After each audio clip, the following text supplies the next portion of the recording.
Many employers are beginning to think about bringing employees back from furlough. You may have seen on the news that certain big companies like B&Q and McDonald's and Greggs are beginning to timetable reopening their doors and bringing employees back then to reopen for business.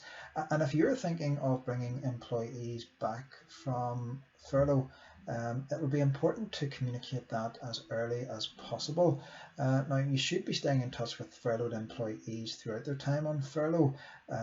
but particularly if and when you're reaching the point whenever you want to bring people back, whether that's bringing everybody back or whether that's just bringing some people back, it's going to be important to communicate well with everybody on furlough,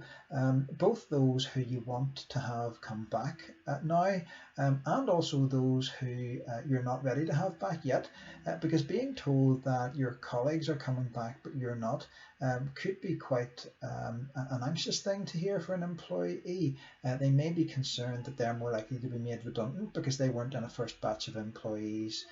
who were asked to return to work. So it would be important to be able to communicate why you're bringing some people back and not others, if that's your plan, and be able to justify that based on operational need and experience and skill set that you're going to need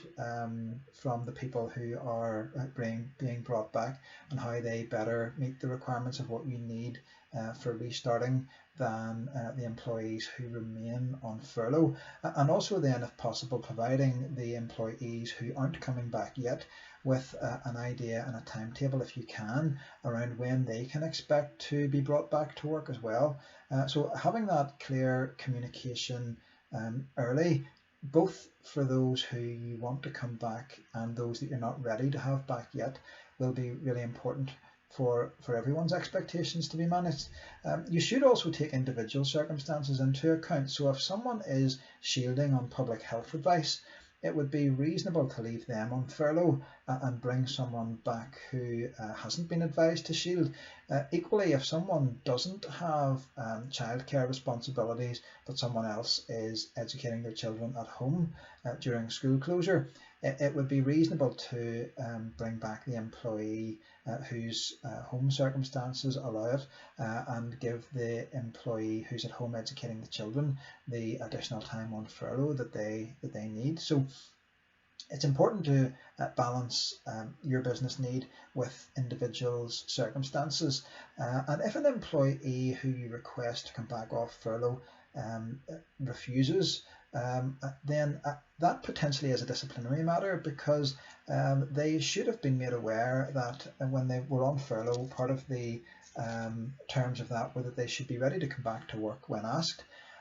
So potentially a refusal to do that is a disciplinary matter, but I would be quite slow to go down a disciplinary route, and would prefer to see employers working through with their employees any concerns, any objections. If it's health and safety, providing the reassurance that's needed. If it's circumstances at home making it difficult, working that through with the employee, seeing what can be done, extending as much flexibility as possible, and only if an employee